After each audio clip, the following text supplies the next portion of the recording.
income tax authorities. वो जरूरी है. How do you justify or explain the amount of jewelry that you are having to an income tax personnel if a need arises? Or even if they are not asking, you may have to declare your jewelry at some place for some reason, maybe not related to income tax. But at that time you might feel if they draw, if the income tax people draw some information from this point where I am submitting the details of my jewelry, what will be the implication of that? So for that, to keep a record of your jewelry is not tough. Next.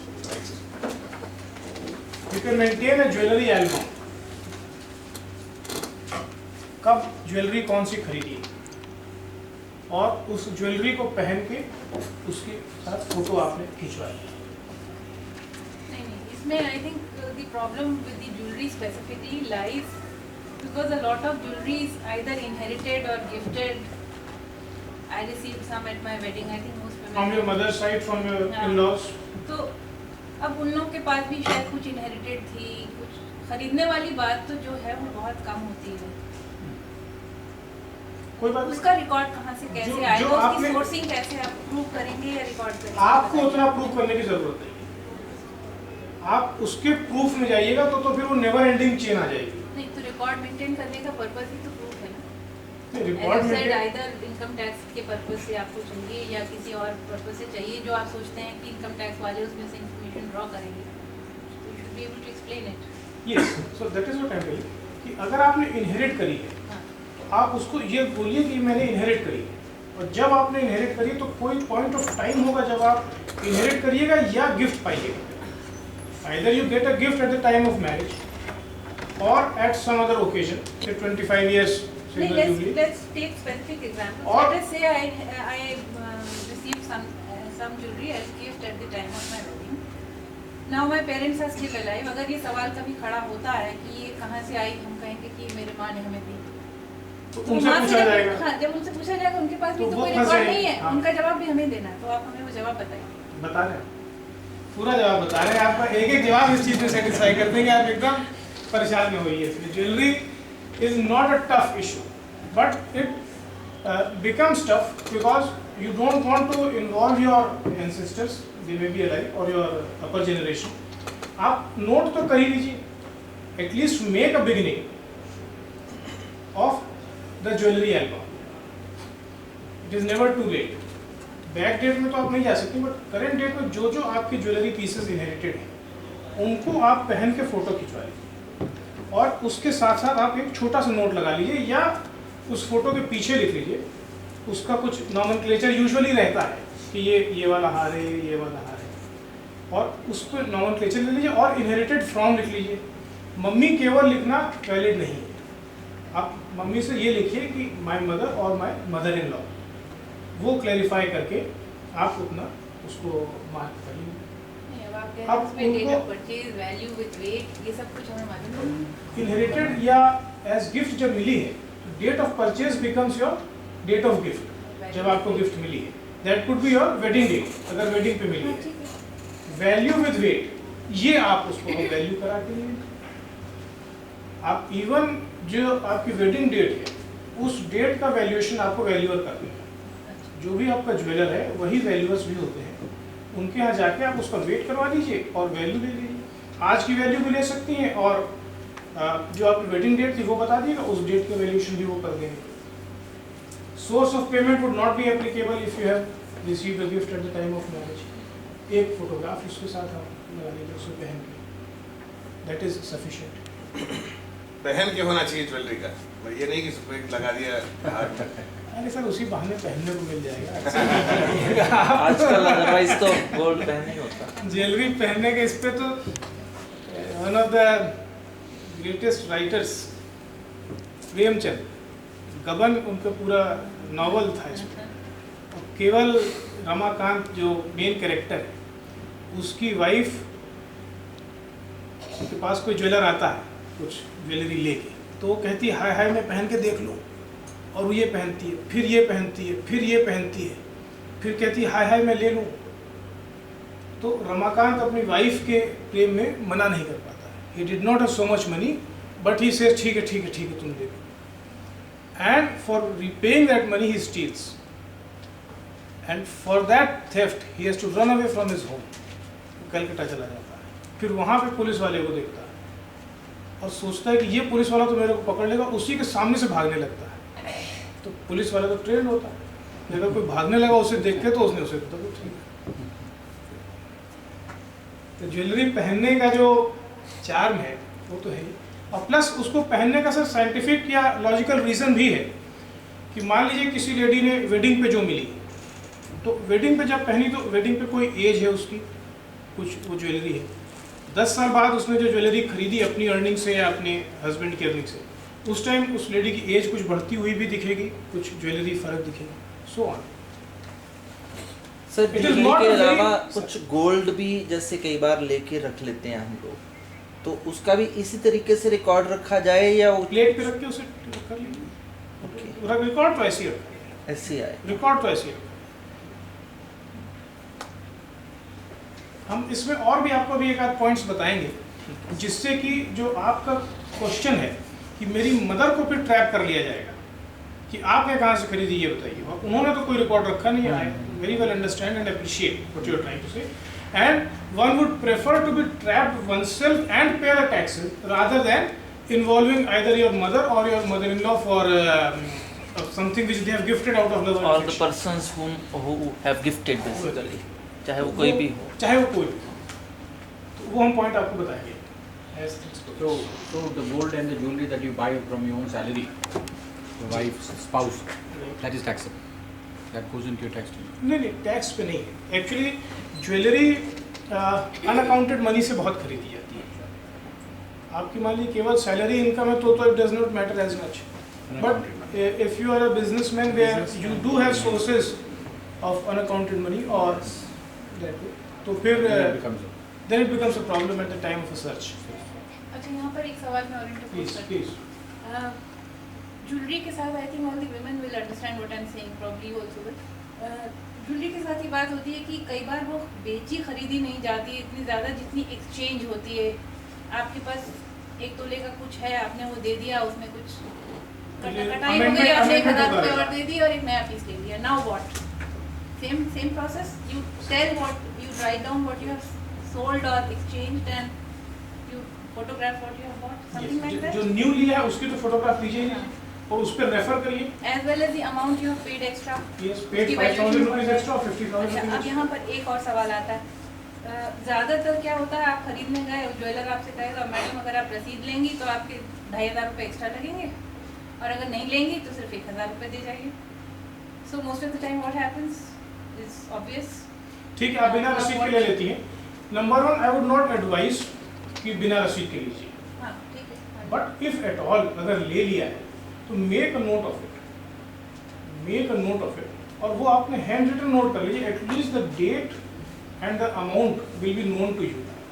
और जब भी कोई logical चीज़ें explain की जाएंगी तो that logic will fit into the things.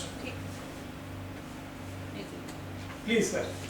Sir अगर आज मैंने कुछ ज्वेलरी ले ली जी. और उसको अकाउंट में मैंने नहीं डाला, ना तो पर्सनल बैलेंस शीट में ना किसी बैलेंस शीट में, 5 साल बाद 10 साल बाद उसको मैं कहाँ शो करूँगा या कहाँ शो कर सकता हूँ? पहला सवाल तो ये, जब आपने अकाउंट में नहीं डाला तो उसको पेमेंट कैसे किया? अनअकाउंटेड पेमेंट किया मान लीजिए, तो we do not advocate making unaccounted payments, one thing. But अगर आपने अनअकाउंटेड पेमेंट कर ही दिया है at some point of time, तो उसको फिर कैसे एडजस्ट किया जा सकता है, इस पे आप दिमाग लगाइए. वही क्वेश्चन है कि कभी उस पर कोई क्वेश्चन होता है तो क्या उस पर बताया जाएगा, या हर टाइम जब भी कोई ज्वेलरी ली जाए तो वो बाय अकाउंट ही ली जाए? प्रेफरेबल तो सर यही है. आज के समय में जिस तरीके से नेटवर्किंग बढ़ रही है और जिस तरीके से कंप्यूटराइजेशन बढ़ रहा है and information technology the way it is spreading its wings, कि सारी इंफॉर्मेशन धीमे धीमे इनकम टैक्स ऑफिसर के टेबल पे होनी है हर एसएससी के बारे में. पैन नंबर के थ्रू सारी चीज़ें कंट्रोल होगी और इनकम टैक्स डिपार्टमेंट पूरा इंटरलिंक्ड है all over India through the computers and their own network. तो बैंक से एक बार जैसे ही इनका नेटवर्क एस्टेब्लिश हुआ तो सारा नंबर 2 का पैसा या नंबर 2 के एफडीज जो हैं they will start falling in place. Since the magnitude of unaccounted money is so high and the income tax department is not so equipped in terms of manpower and in terms of resources as well as the knowledge of its officers with respect to IT कि अभी वो एकदम से पूरा handle नहीं कर सकता accountant, but comparatively bigger fishes को तो ट्रैप करते हैं, वही उनका कंसेप्ट ही है लार्जर शोल्डर्स। तो it is not advisable at all, क्योंकि सर अनअकाउंटेड को जब आप रखते हैं तो उस टाइम तो आपको लगता है कि आपने 30% टैक्स बचा लिया, बट वो 30% सर एक तो कंटिन्यूसली हॉन्ट करता है। या आप अखबार में भी पढ़ते हैं कि मिस्टर एक्स के यहाँ रेड पड़ी, तो एक बार हल्का सा लगता है कि यार ये समथिंग अनकंफर्टेबल, भले ही आप कुछ बोले या ना बोले, बट थोड़ी सी अनकंफर्टेबल फीलिंग आती है। तो ट्राई टू अवॉइड दैट, और अगर जो हो गया तो उसको कैसे करना है वो हम अभी 4th सेशन में बताएंगे। This jewelry is always shown in a personal balance sheet. In case we are Yes. claiming the source of payment, Yes. it can never be shown in the company balance sheet. If you have purchased it for the company, it can be shown in the company balance sheet. It is not that jewelry cannot be purchased by a company. Agar companies, if it wants to make investments in gold and jewelry, it can very well be. And again, it will come in the assets. Yes, it will come in the assets and will be kept in the locker of the company. और MD की wife भी पहन सकती है, MD की wife भी पहन सकती है। और अगर कोई इनकम टैक्स ऑफिसर पकड़ भी लेता है कि मिस्टर एक्स आपकी वाइफ ये ज्वेलरी पहनी है और ये मेरे को मालूम है कि ये असेट कंपनी का है, तो आपकी वाइफ पहनी है, मैं मान लेता हूँ आपकी वाइफ का असेट है, कि आप कैसे मान लीजिएगा? She is only misusing the asset of a company, company का असेट है, she is only misusing it by wearing it, she is not doing any offence. तो मिसयूज के पीछे कोई पेनल्टी नहीं है, मिसयूज की पेनल्टी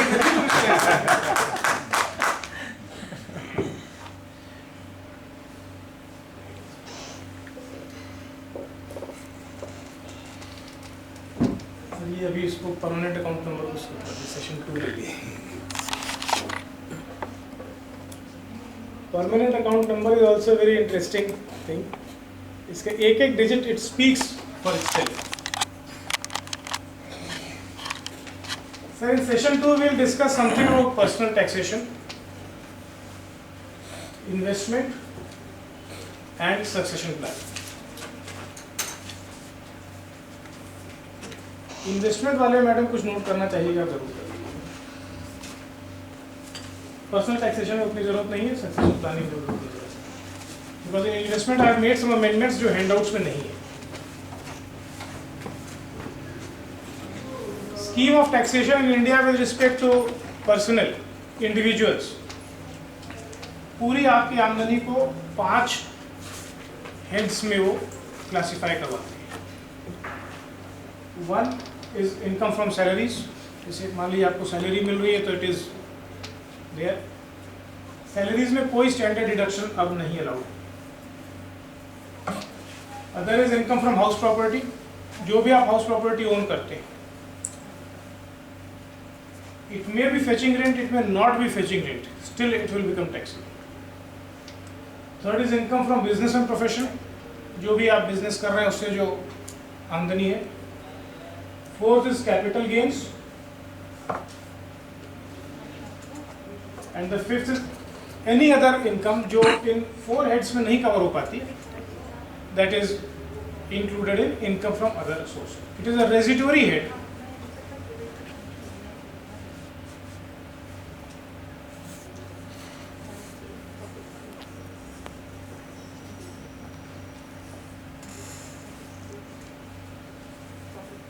तीन तरीके के बेनिफिट्स इनकम टैक्स देता है अपने हर असेसमेंट में। 1 इज एग्जेम्प्टेड इनकम, जैसे एग्रीकल्चरल इनकम है हिंदुस्तान में ये एग्जेम्प्टेड है, या पब्लिक प्रोविडेंट फंड पे इंटरेस्ट जो मिलता है that is an exempted income. वो इनकम इन हेड्स में जोड़ी भी नहीं जाएगी।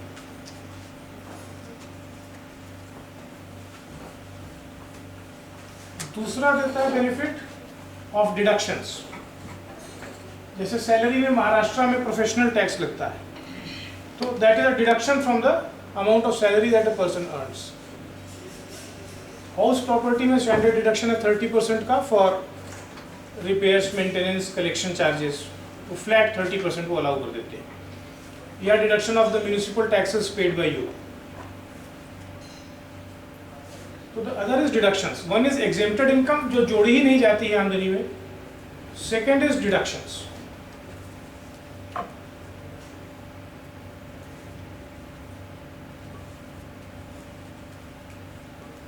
और थर्ड शायद रिबेट है, रिबेट्स कुछ देते हैं। बट टैक्स प्लानर्स क्या करवाते हैं? I am not advocating at all tax evasion और tax avoidance. I am only saying planning your affairs so that you can make the maximum use of exemptions. And third is by way of investments, like deduction from your total income. I am only saying plan your affairs in a manner that you are able to utilize the deductions, exemptions to the hilt. इन पांचों heads की आमदनी को जब जोड़ दिया जाता है, then it becomes gross total income. Next, gross total income में से कुछ डिडक्शंस अलाउड हैं। सेक्शन 80C जो आप लोगों ने सुन रखा हो शायद, जिसमें LIC में आप इन्वेस्टमेंट करते हैं, NSC में करते हैं, PF में करते हैं, tuition fees of children, housing loan repayment, these all are allowed as a deduction up to a maximum of ₹1 lakh for each person. जब वो घटा देते हैं ग्रॉस टोटल इनकम में से, then we get the taxable income. इस taxable income के ऊपर टैक्स लगता है as per rates of tax prescribed every year by the Finance Act.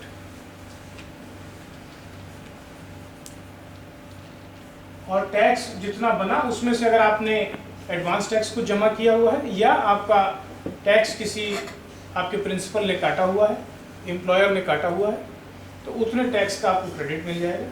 Balance amount of tax आपको जमा करना होगा। This is broadly the scheme of taxation. As is known to all of us कि कुछ basic exemption limit होती है जहां तक कि आमदनी पे टैक्स नहीं लगता है। वो सीनियर सिटीजन्स के लिए, that is citizens above the age of 65 years. Senior citizen यहाँ पे 65, रेलवे में शायद 60 है और भी कहीं 60 है, बट इनकम टैक्स में 65। 2,40,000 पर एनम तक की आमदनी पे सीनियर सिटीजन्स को टैक्स नहीं लगेगा।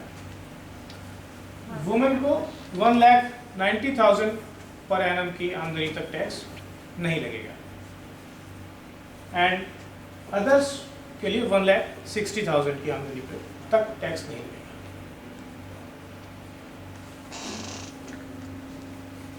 ये हैंडआउट्स मिलेंगे इसके अंदर। फिर उसके बाद रेट्स चलते हैं। Like for women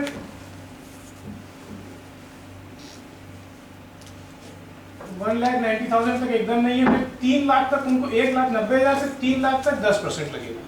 that is अगर किसी वुमेन की इनकम से 10 लाख है तो 1,90 से 3 यानी 1,10,000 पे 10% टैक्स लगेगा। 1,10,000 पे 10% हुआ 11,000। फिर अगले उसको 3 लाख टू 5 लाख यानी 2 लाख पे 20% टैक्स लगेगा। That is 40,000। तो 40 प्लस 11 51,000 उसको 5 lakhs पे टैक्स लग जाएगा। Above that she will be charged at 30%. Similarly 3 lakh का देखिए इसमें बेसिक स्लैब है। सीनियर सिटीजन्स को भी 240 से 3 तक 10% है और अदर्स को भी 160 to 3 10% है। बेसिक एग्जेम्पशन लिमिट में वेरिएशन है, अदरवाइज उसके बाद 3 लाख तक स्टैंडर्डाइज कर दिया, सबको 10% लगेगा। फ्रॉम 3 to 5 तीनों केसेस में सेम है 20%, अबव 5 सेम है 30%। टैक्स के ऊपर एक एजुकेशन सेस 2% का लगना है और टैक्स के ही ऊपर एक secondary and higher education cess 1% of the tax amount लगना है। ये रेट्स हैं, इसमें बहुत अधिक परेशान होने की जरूरत नहीं, बिकॉज ये जानना है कि क्या रेट्स प्रेवलेंट है, बट योर सीए और your tax consultant he will take care. Deductions जिनका आप फायदा ले सकते हैं सेक्शन 80C में, जो 1 लाख तक हर इंडिविजुअल अलाउड है, they are payment of LIC। LIC should be purchased insurance not necessarily from LIC of India but from any other insurance company. But if you want the survival benefits or maturity benefits, LIC is more preferred. NSC, National Savings Certificates, Public Provident Fund, this can be subscribed to even by salaried people. You may be in government job, central government, state government or a corporation, and your provident fund but would be deducted by your employer. Still you can opt for Public Provident Fund, open an account in State Bank of India, PPF account, and you can contribute to that. Government will not contribute any money as your employer contributes, but it will give you an 8% interest on Public Provident Fund. This interest would be totally tax free, not even added to the income and deducted. It will just not be added like agricultural income. Investments in mutual funds qualifying for tax rebate. Tuition fees of children qualifies for deduction under section 80C, but only the tuition fees portion. Usually the amount that we pay for the education of our children consists of tuition fees, lab fees, bus Building fees, fund and all. building fund. Yes. So वो वाले नहीं करेंगे, उसमें जितना tuition fees का portion है, that will be eligible for 80 simulation. Repayment of principal amount for housing loan, some bank FDRs, if they are specifically made for section 80C benefits, they will qualify.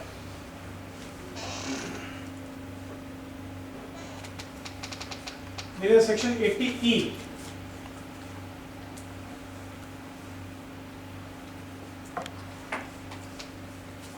If you have borrowed some money for your own education or for the education of your children or spouse for pursuing higher studies, then the interest on repayment of that qualifies for deduction under section 80E.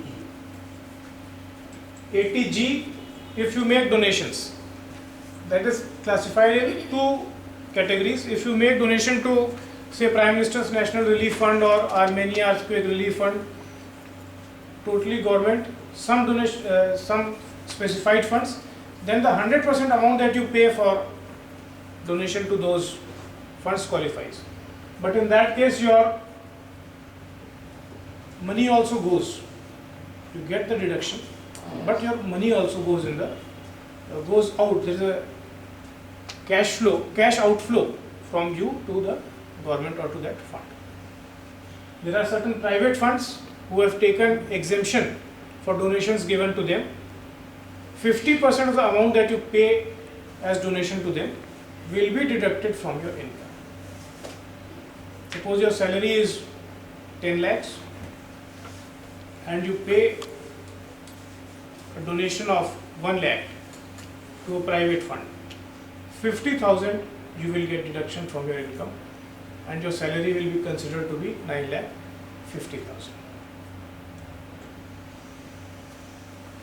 Private fund कुछ ऐसा भी arrange कर लेते हैं कि कभी cash लौटा देते हैं, but I would not advocate that as a tax planning tool because this is a direct evasion of tax which is not preferable.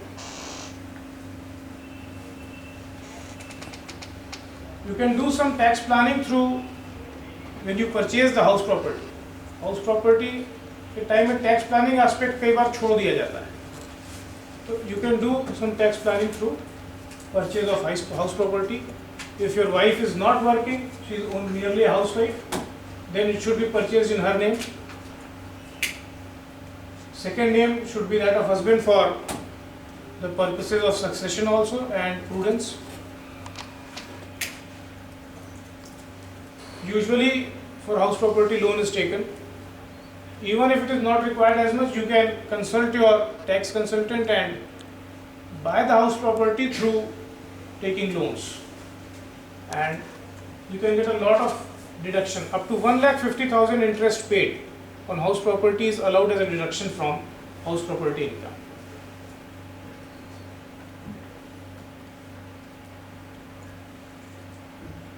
And interest on loan charged by the bank will be fully deductible even if you have not paid that loan.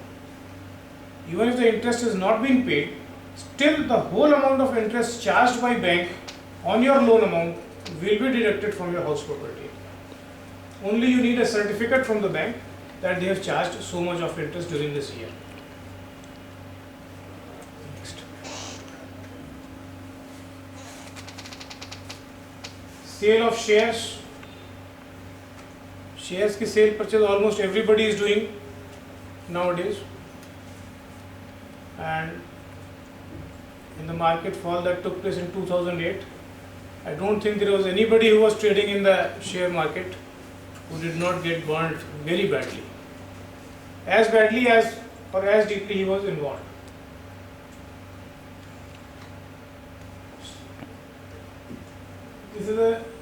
It has a lot of options, but I would not like to go into so many technicalities. It would make the session too heavy and not so relevant also.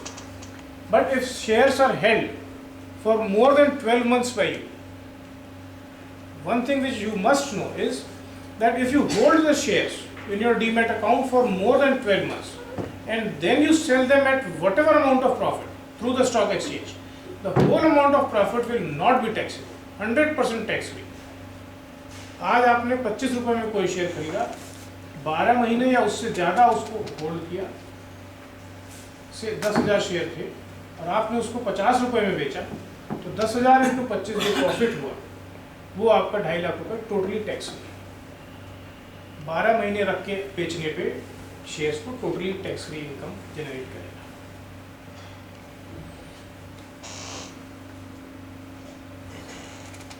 House property अगर बेचते हैं कभी भी 36 महीने से ज़्यादा रख के, then it comes under long term capital gain, and you will get a lot of benefits of indexation. Value other than 1481 will be taken as a cost of purchase. The improvements made by you in the property from 81 till date will be added, and if you have made a capital gain still, then up to 50 lakhs in 1 year you can invest in government authorized bonds, which are called 54 EC bonds, because this exemption is provided under section 54 EC of the Income Tax Act.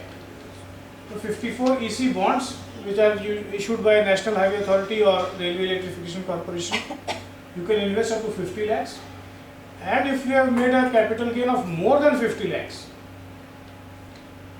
what you can do is invest 50 lakhs in one financial year and invest the other 50 lakhs after 31st March, and still you will be eligible to take the benefit of capital gains investment up to 1 crore in 2 financial years, provided the gap between sale and your investment is not more than 6 months. So always sell the property after September. If you sell after September, then you can invest 150 lakhs in December or January and the other 50 lakhs in after April. After 31st March in April. Yes. So you get a benefit of investing up to 1 crore in tax saving bonds.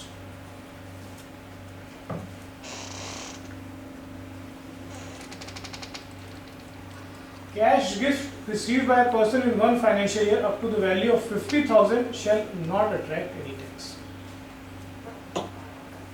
Till 30th September 2009, that is 28 days back, this was the provision without the strike through. Only cash gifts received of more than 50,000 rupees would attract tax on the person receiving the gift. That is, अगर किसी ने, मान लीजिए मैंने सिंह साहब को gift दी 5 लाख रुपए की, तो सिंह साहब would be required to pay tax on 4,50,000 rupees. 50,000 तक ही केवल इनको एग्जेम्पशन।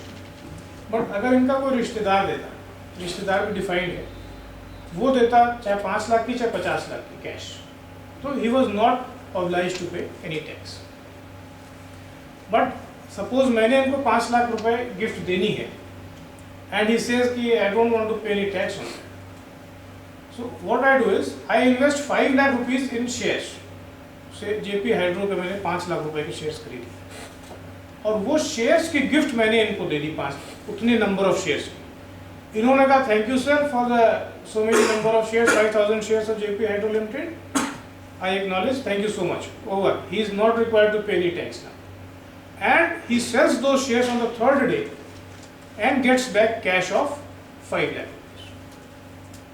तो इफेक्टिवली 5 लाख रुपए मैंने इनको ट्रांसफर कर दिया as a gift of shares and he has converted it into cash और कोई टैक्स इनके ऊपर नहीं। 3 साल से ये प्रोविजन चल रहा था। इस बार के बजट में जो मार्च में आया उसमें इस प्रोविजन को प्लग करने के लिए कैश के अलावा मूवेबल एंड इनमूवेबल प्रॉपर्टीज का भी उन्होंने टैक्सेबल कर दिया of more than 50,000। So now after 1st October, on और after 1st October, if I give a gift of so many shares of JP Hydro to him, then he will be required to pay tax on it. And this provision was not implemented from March or April. This was deferred till 30th September to be implemented from 1st October because there were probably many ministers or big fishes big fish who had to manage their affairs. तो 6 महीने का time उनको दिया गया और ये provision 1st October से implement करने का। तो सर आप जस्टिफाई कैसे करेंगे कि ये गिफ्ट है, तो ये है उसका provision?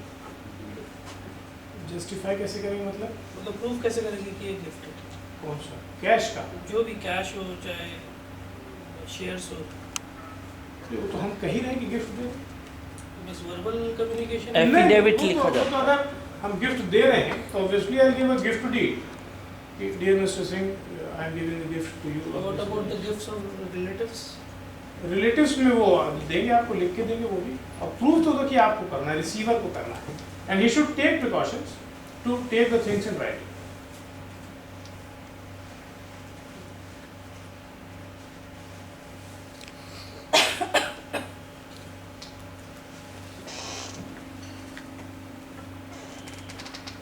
There was estate duty, अब तो नहीं है.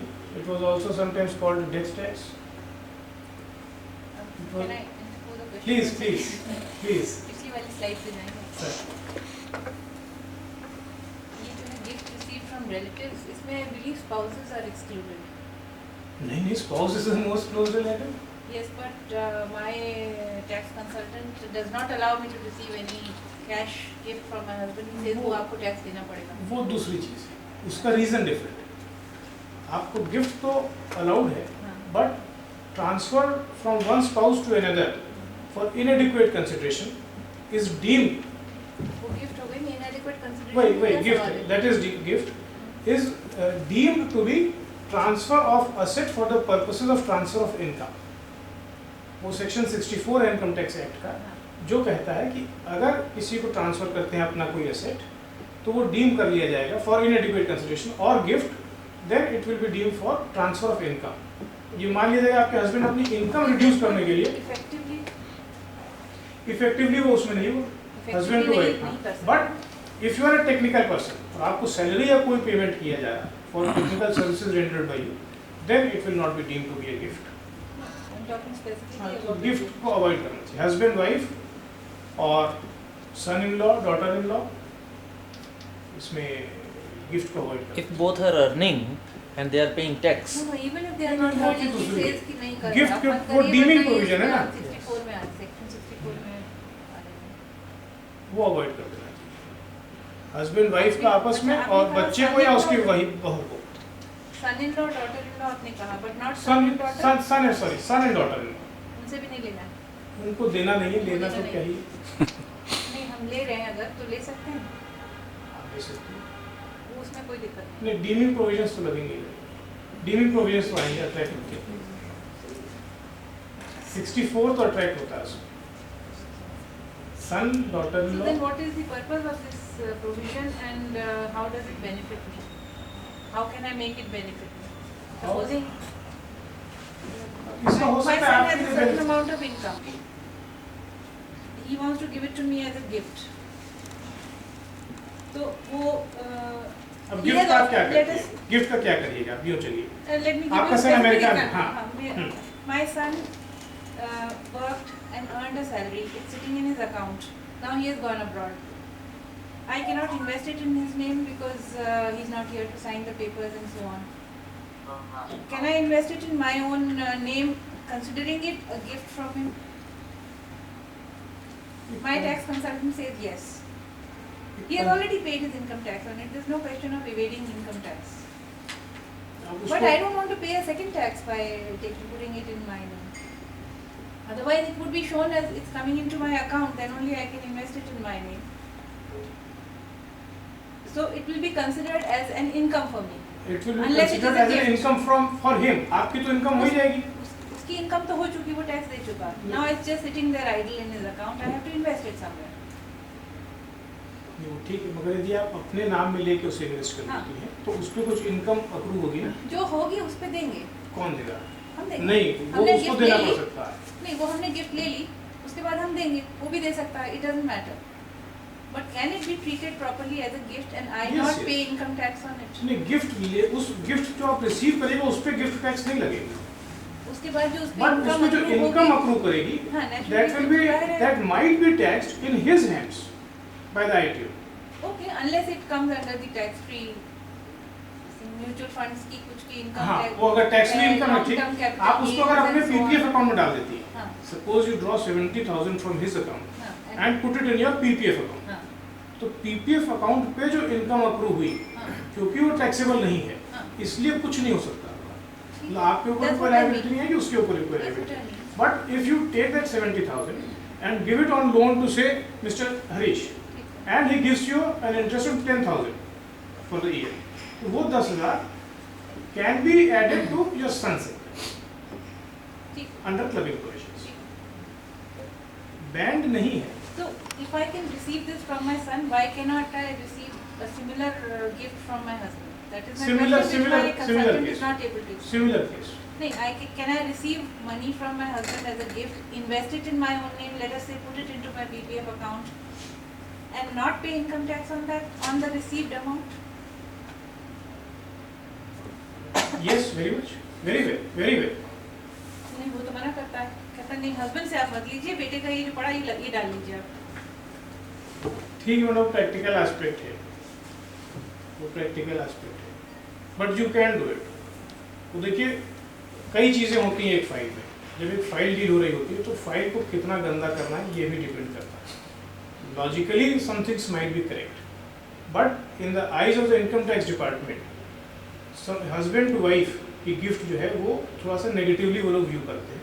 और logically you may be correct, they might not be able to do anything on that, but वो उस फाइल को फिर और डीपली देखेंगे. This your tax consultant probably wants to.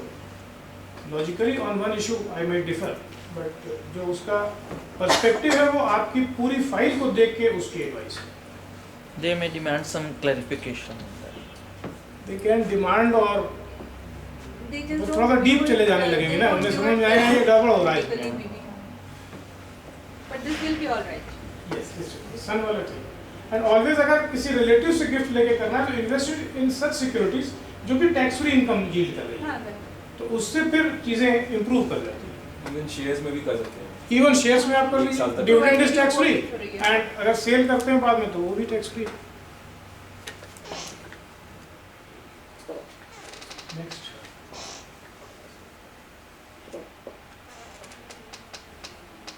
Tax planning conclude करने के लिए sir never evade income tax. Have maximum number of files. जो अगर बिजनेस इनकम है, सैलरी इनकम है तो देखिए tax planning through maximum number of files can not be done because salary will only be given to the person who is employed. But in business organisations, if you are owning a business, running a business, तो have maximum number of files और income को spread कर लीजिए. Files का मतलब जरा तो Files का मतलब हुआ income tax assessment units. जैसे आपके हस्बैंड की एक फाइल हो गई, आपकी एक फाइल हो गई, तो दो फाइल आप लोग, दो इनकम टैक्स रिटर्न आप लोग फाइल करें। आपको 1,90,000 रुपये का बेसिक एग्जेम्पशन मिलेगा, आपके हस्बैंड को 1,60,000 का मिलेगा, उसके ऊपर 3 लाख तक आप दोनों लोगों को 10% ही टैक्स लगेगा, 3 से 5 लाख तक 20% टैक्स लगेगा, दोनों को अलग अलग। अगर सारी आमदनी आपके हस्बैंड के में दिखा दी जाती है एक साथ, तो suddenly the income tax amount will shoot up.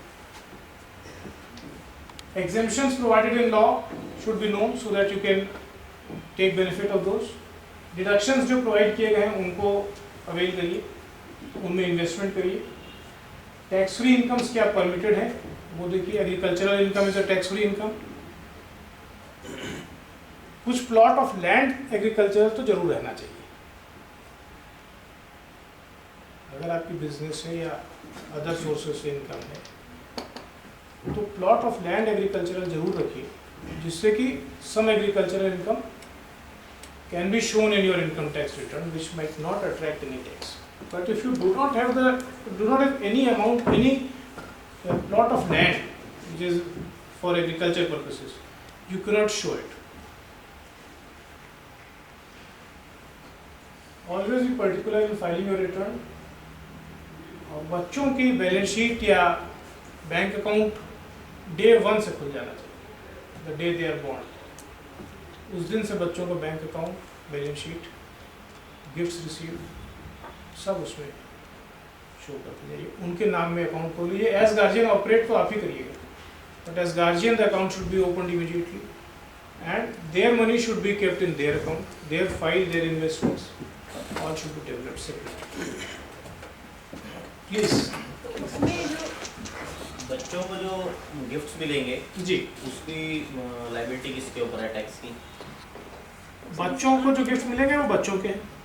नहीं, बच्चों को किसी ने गिफ्ट दिया, उसके नाना ने दिया, नानी ने दिया, दादा ने दिया, दादी ने दिया, 1 लाख रुपीज़ उसको दे दिया, 2 लाख रुपीज़ दे दिया एक फाइनेंशियल ईयर में, तो उसके टैक्स की कोई liability? जिस पेरेंट के हैंड्स में क्लब हो, एक्चुअली बच्चों की फाइल जो है it is not separately allowed now. Till 1992 the children could be assessed separately also as an income tax assessment, and gifts made to them or incomes earned by them were taxed separately in their hands. But from 1992 the provision has changed and the children's income will be taxed in the hands of the parent, whoever is having higher income. मान लीजिए आप हैं, आपकी wife है, आप में से जिसकी हायर इनकम है उसके हैंड्स में आपके बच्चे की आमदनी टैक्स होगी। तो आपको अगर 50,000 तक की गिफ्ट मिली है आपको और बच्चे को मिला के, तो आपको कोई टैक्स नहीं लगेगा। बट यदि नाना नानी ने गिफ्ट दी है तो उसमें उसको टैक्स नहीं लगेगा, आपको भी नहीं लगेगा। आउटसाइडर ने दिए तो 50,000 के ऊपर लगेगा। ब्लड ग्रुप में जिसने दिया है, relatives as defined in section 56 subsection 2। Okay, तो उन्होंने टैक्स नहीं दिया। ना डोनर देगा ना डोनी लेगा, देगा। उस गिफ्ट पर जो इनकम आगे अक्रू होगी बाय इन्वेस्टिंग इट और even by keeping it in the bank simply, वो उसका टैक्स कौन देता है? वो मतलब बच्चे की आमदनी मानी जाएगी, हाँ। बट बच्चे का जो पेरेंट जिसके हैंड्स में उसकी इनकम फ्लो हो रही है उसको उसके साथ ऐड हो जाएगी। उसके साथ childrens accounts also have to be managed so that the income is as added far to your as return. नहीं, but it should be tax free as far as possible the income. Yes yes, preferably. अब ये वे कर लीजिए ना कि tax amount कितना लगा है। टैक्स फ्री केवल करने के लिए कोई इनकम आपको मिल रही है 7% और कहीं पर टैक्सेबल 15% है, तो 15% पे मान लीजिए 30% टैक्स लग भी गया तो 4.5 गया, तो you still get 10.5 as compare to tax free income of 7। तो वो वे करके करिए। But this is only until the child is 18 yes years of age। Yes, उसके बाद चाहे वो अभी भी स्टूडेंट है, उसका वो इनकम टैक्स हाँ ऐसे ही सेपरेटली हो जाएगा। सर वही तो फायदा है ना। 18 साल में कोई बच्चा कमाने थोड़ी लगता है, वो तो 21 लगते भी हैं, बट 21-22 तक प्रोफेशनल स्टडीज चलती हैं, तो तब वो इनकम उसकी टैक्स फ्री रहेगी। सर इसमें दूसरा पॉइंट है have maximum number of files. तो बिजनेस में नंबर ऑफ फाइल्स कैसे बनाएंगे? मेरा एक प्लांट है, मेरी एक कंपनी है। अभी दिखाते हैं।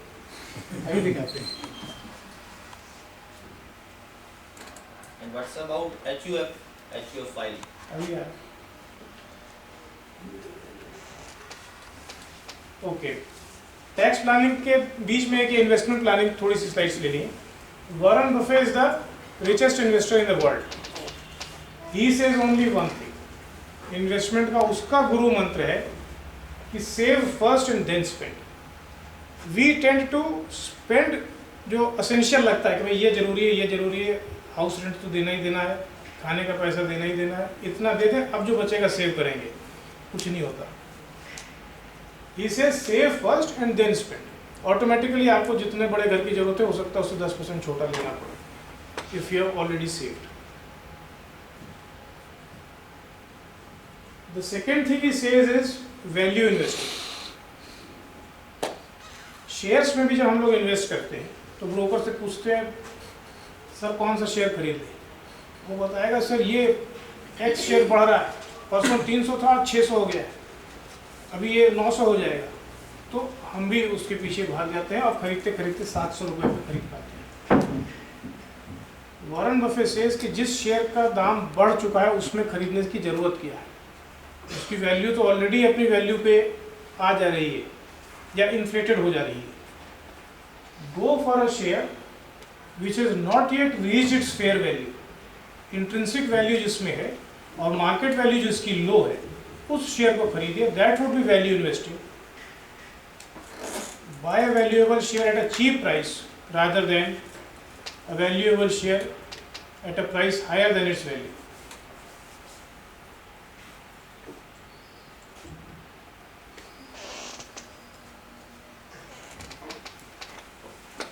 पब्लिक प्रोविडेंट फंड में इन्वेस्ट अगर आप करते हैं 10,000 रुपये every year for 15 years. 15 years का होता है usually public provident fund, extendable for 5 years at each time. You get 3 lakh rupees. This is a very safe investment. Those who are not in service, those who are not able to have any social security system, India में कोई ऐसा है नहीं, government provide करेगी किसी चीज़ को. Self employed consultants, they should go in for public provident fund. The income earned on this is totally tax free, and this cannot be attached by any court for repayment of your debts. इसके भी income taxable होने की बात तो चली रही थी. बात चलती थी 2012 में कह रहे हैं. अब वो तो कर ही रहे हैं, वो तो दूसरी चीज़ें आ रही हैं जो कि receipt, capital receipts on maturity will become taxable. So that is a very major shift in our culture of income tax, culture of financial planning. अभी तक एकदम जो नहीं अवेलेबल था. Tax income earned on this is totally taxable and it cannot be attached by any court decree for repayment of your debts. Mutual funds, pension schemes, FDRs and SCDs are all avenues for investment. But the biggest tenet of investment is continuity of investments, not being guided by the rise and fall of the share market, and the periodicity of the long period of investment that is going to give you dividends. In the first example that we took when the session started, कि एक नया बच्चा है MBA करके निकला है, उसे 15,000 या 30,000 रुपये की सर्विस उसकी लगी है, and there is a party and rejoicing, and that is the day when he should start planning for his retirement. In the next slide we will see how a small amount saved by that boy at 22 years of age when he starts his professional career, और तब 30,000 रुपये में से 3,000 रुपये बचा लेना तब उसके लिए कोई बड़ी बात नहीं. और उस 3,000 रुपये से कैसे he can build a handsome corpus for him when he retires.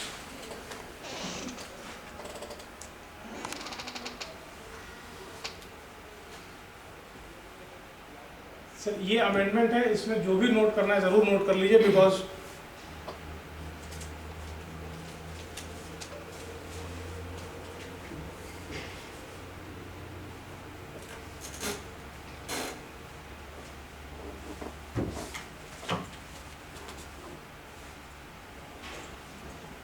3,000 रुपये महीने वो एक अच्छे म्यूचुअल फंड में अगर डालता है तो 3 करोड़ रुपए उसे मिलेंगे when he reaches the age of 60।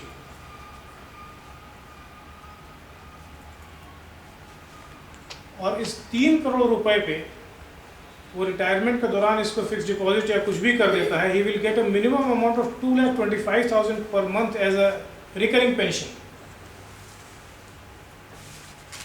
Inflation को देखते हुए हो सकता है 2,25,000 तब का अब के 50,000 के ही बराबर हो, but still that will be a substantial amount of money to meet regular expenses.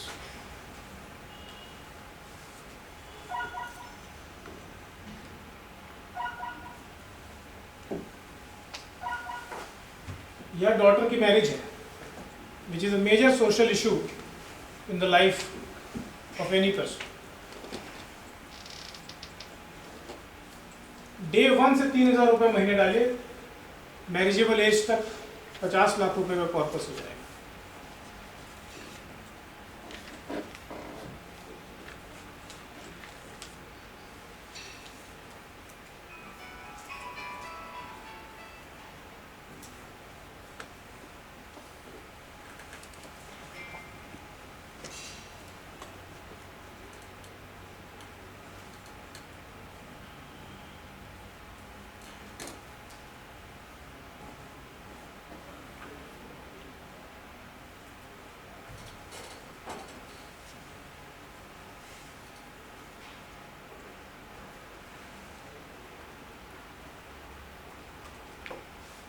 ज़्यादा पैसे से ज़्यादा पैसा नहीं बनेगा, थोड़ा पैसा भी ज़्यादा समय तक रेगुलरली इन्वेस्ट किया जाएगा, that is the crux.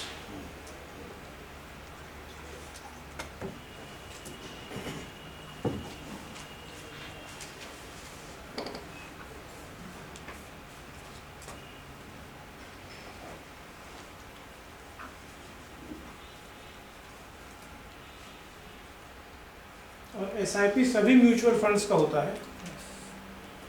SIP means systematic investment plan, और इनको आप मैंडेट दे दीजिएगा, अथॉरिटी दे दीजिएगा, तो आपके बैंक अकाउंट से every month electronically they will draw that much amount of money. किसी महीने मान लीजिए किसी वजह से आपके बैंक अकाउंट में नहीं पैसा है तो भी कोई पेनल्टी नहीं चार्ज होगी, उस महीने उतना पैसा नहीं निकलेगा, बस केवल इतना। आपके पास किसी महीने कुछ ज़्यादा पैसा है तो आप 500 रुपये से लेके एनी अमाउंट अपवर्ड्स आप उस एसआईपी में और भी डाल सकते हैं। कभी छूट गया 3,000 किसी महीने या नहीं हो पाया तो आप अगले महीने कम ज़्यादा कर सकते हैं। तो ये ज़रूरी नहीं कि केवल 3,000 ही चलेगा, 3,000 तो चलेगा ही चलेगा, उसमें आप जो भी एड ऑन बीच बीच में करते जाना चाहें या कोई एक्स्ट्रा इनकम्स होती है that can be added to that corpus.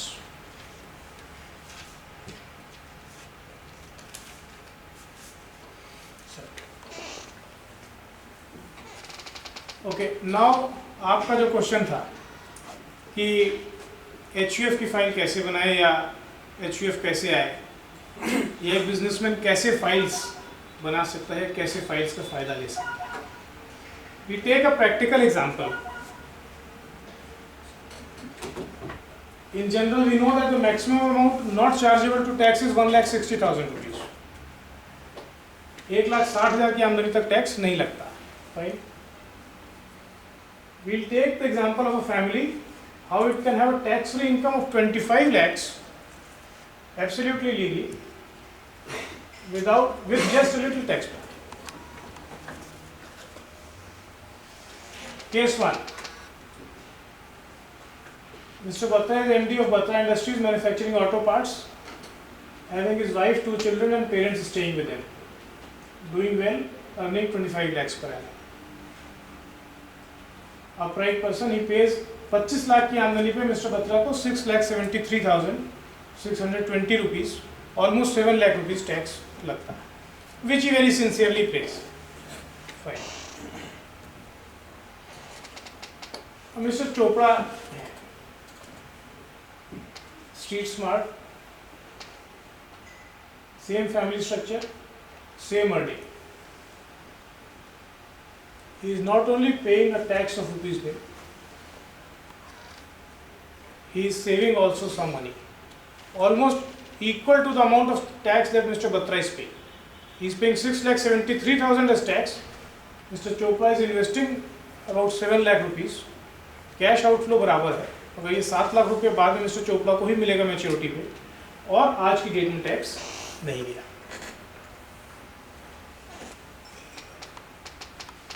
अपनी वाइफ जो फैक्ट्री है इनकी, उसमें कुछ पोर्शन इनकी वाइफ का है जो उसने रेंट पे दे रखा है मिस्टर चोपड़ा को, और जिस पे ये 5,75,000 रुपये साल का रेंट देते हैं वाइफ को.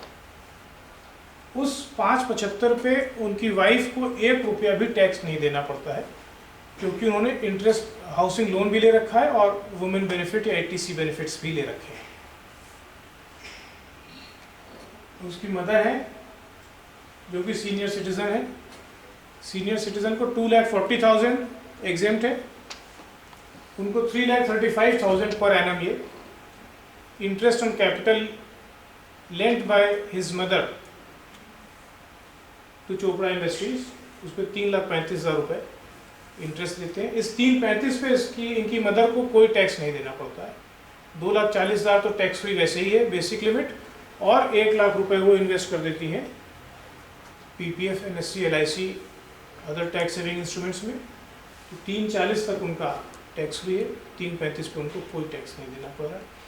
चोपड़ा जी की आमदनी से 5,75,000 रिड्यूस हो गया, 335 रिड्यूस हो गया. Next.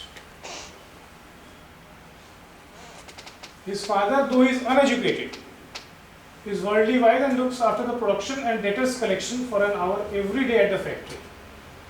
And Mr. Chopra pays a salary of 2,75,000 to him, and rent of the factory premises owned by his father 2,75,000. 5,50,000 अपने फादर को ये दे रहे हैं.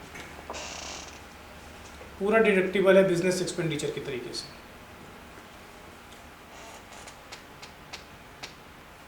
Chopra's 2 children are also enjoying interest income. It has been assumed that his children are major, 260 each.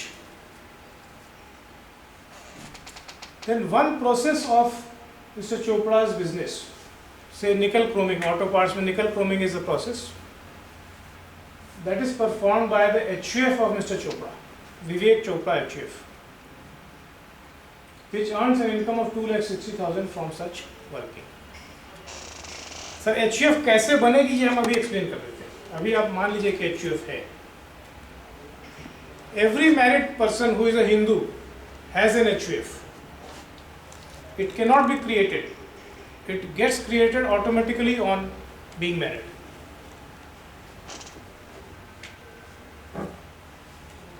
Finally, earning from industry 25 lakhs as in case of Batra. Rent, interest, salary, children, HUF इतना इतना payment कर दिया, इतनी इतनी files को समझ लीजिए. Taxable income of mister Chopra is now only 2,60,000. 1 lakh ये भी इन्वेस्ट कर देता है LIC, NSC, PPF में.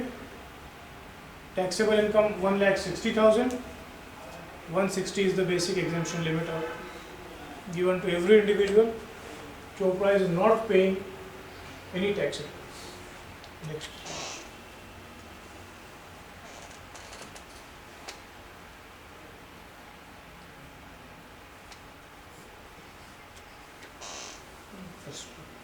पीछे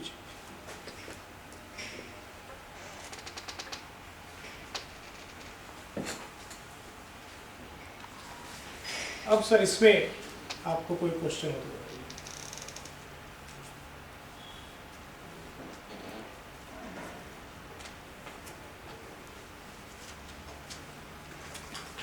तो what is HUF? Right. I'm so sorry. HUF means Hindu Undivided Family. And HUF is a very powerful concept in the Hindu culture, and so powerful that Income Tax Act has accorded a special status to it. And you can be, your income of HUF can be, has been declared to be assessed separately, and complete benefit of a person has been given to HUF. 1,60,000 basic exemption limit, capacity to invest in NSC PPF. Deductions available to an individual are given to HUF also for 1 lakh rupees. It is assessed separately.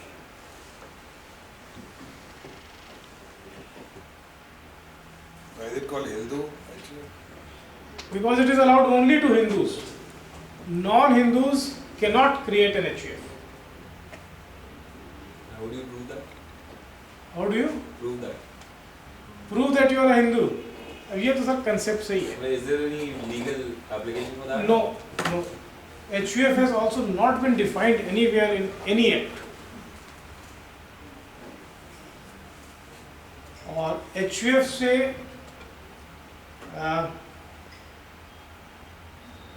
आप निकाल नहीं सकते किसी को और HUF में घुसा नहीं सकते किसी को. जैसे पार्टनरशिप है तो we three can form a partnership and tomorrow he might decide himself to opt out or they might decide to kick me out. That can be done.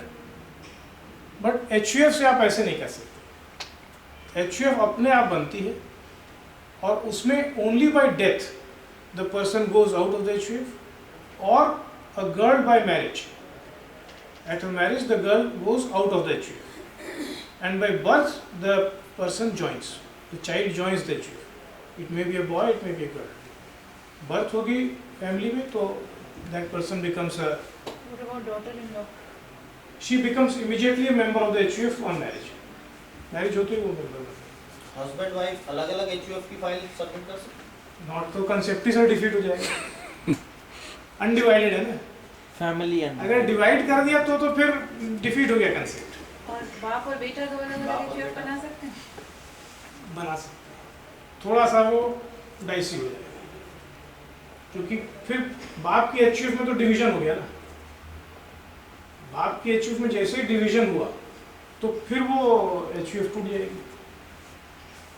Partial partition of HUF is not allowed from 1971 onwards. Is there a minimum number of members to the? Only a husband and wife can be an HUF. Concept से चलिए. You cannot define by who and who. Husband wife तो रहेंगे ही रहेंगे. रहेंगे. लेकिन अगर बेटे ने अपनी अलग बना ली तो बाकी दो जो रह गए वो अपनी ओरिजिनल HUF रही कि नहीं रही? रही. तो दो हो गई ना, डिवाइड हो करके. दो हो गई मगर किस तरीके से बेटे ने अलग बनाई? Supposing he gets married and has children, so Does he forego his interest in the HUF of his father? he'll have to do that. It depends. He might not forego. वो क्यों अपना इंटरेस्ट फोरगो करेगा? Fresh HUF बनाने के लिए जिसमें वो funds और असेट्स जनरेट करेगा, why would he prefer to forego his right in his father's HUF? वो तो उसे फ्री में मिल ही रहा है. Right की क्या इसलिए this is supposed to be an entity for generating income and paying tax. नहीं, this is not supposed to be an entity for Right now, generating how- income. that's how It we is being know. misused as a tool for tax planning. But the basic concept is not for tax planning. The basic concept is of HUF. It has been accorded a status by the income tax department also, but it is being misused for tax planning, or say used for tax planning. No, but if you don't have such an entity on paper so far, Yes, that is the question. HUF तो बन गई marriage होते ही, but अब उसमें कैसे funds generate करें और कैसे कैपेसिटी टू जनरेट फंड्स करें. So for that simple method है, either you take a gift from, अगर एंसेस्टर से लेते हैं तो बेटर है, but even you can take a gift from your friends और रिलेटिव्स. उसमें ये मेंशन होना चाहिए कि I am making this gift to the HUF of Shashwat Singh for the benefit of the family as a whole. इस तरीके की उसकी वर्डिंग्स लिख के और फिर जो एक्सेप्ट करे डोनर जो होगा वो अपना साइन करेगा और डोनी में I will have to sign as karta of the HUF. Head of the family.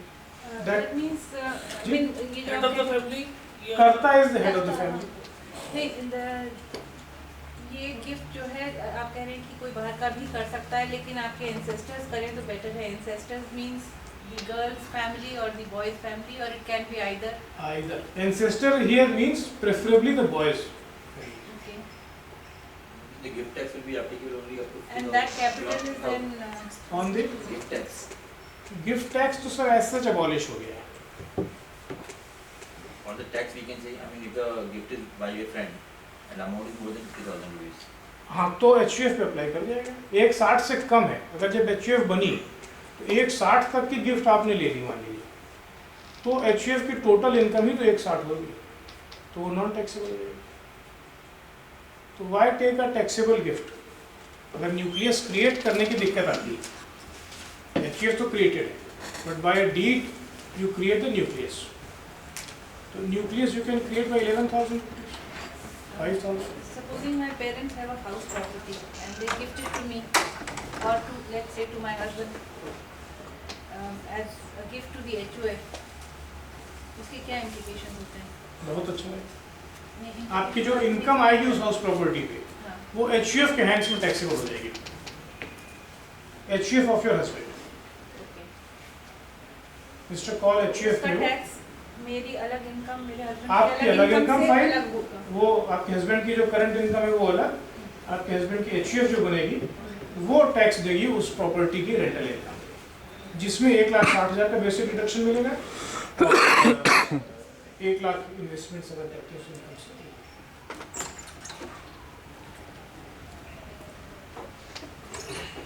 जैसे किसी नाम में सिंह आ जाता है तो वो HUF नहीं बना सकते? सिंह नहीं बना सकते, बना सकते हैं. हिंदू. और जैसे मैं अपने नाम पे HUF क्रिएट करता हूँ तो अपने फादर से मैं ले लेता हूँ गिफ्ट, वेरी बहुत अच्छा तो उसमें आइडियल. कर्ता कौन हो सकता है? मैं हो सकता हूँ. आप ही होंगे, मैं आप ही होंगे, आपके फादर नहीं होंगे, क्योंकि आपके HUF.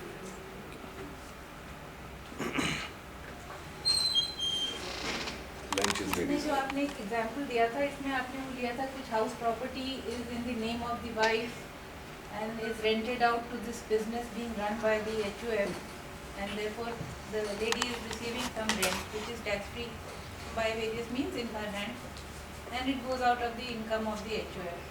Out of the income of the of the Batra Industries या Chopra Industries, Chopra of Industries. the business. जब आप हाउस प्रॉपर्टी कहते हैं तो you mean any landed property, not necessarily a house, because a house in Delhi can not technically be in the name of one married person, it has to be jointly owned by the two. उसको किस तरह से उसका implication क्या बनता है? वो Delhi laws हो गए हाँ, स्पेसिफिकली. इनकम टैक्स फाइल में, दिल्ली की बात अगर इनकम टैक्स फाइल में उसकी इनकम किसके हैंड्स में टैक्स हो रही है, ये बात है एक. दूसरी, इनकम टैक्स एक्ट में income from house property he head है, तो वो भले ही किसी बिल्डिंग से के लेट आउट करने से है, that will B tax under the head income from house property, और जो डिडक्शंस उसके हैं वो मिलेंगे एसएससी.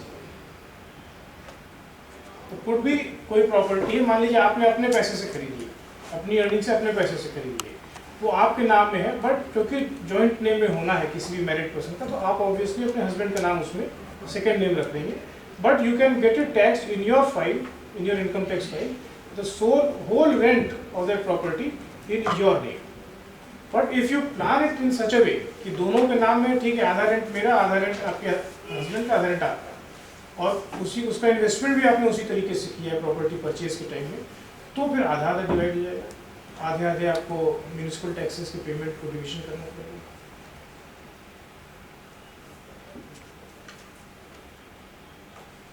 कुछ आप कुछ पूरा क्लियर नहीं हो रहा. नहीं, कुछ और उसके साथ रिलेटेड बात दिमाग में चल रही है. When it crystallises then right.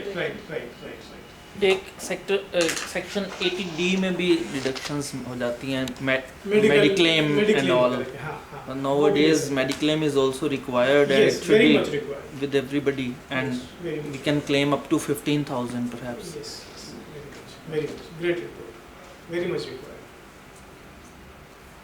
Because medical expenses cannot be met out of personal hands now, with the increasing cost of everything.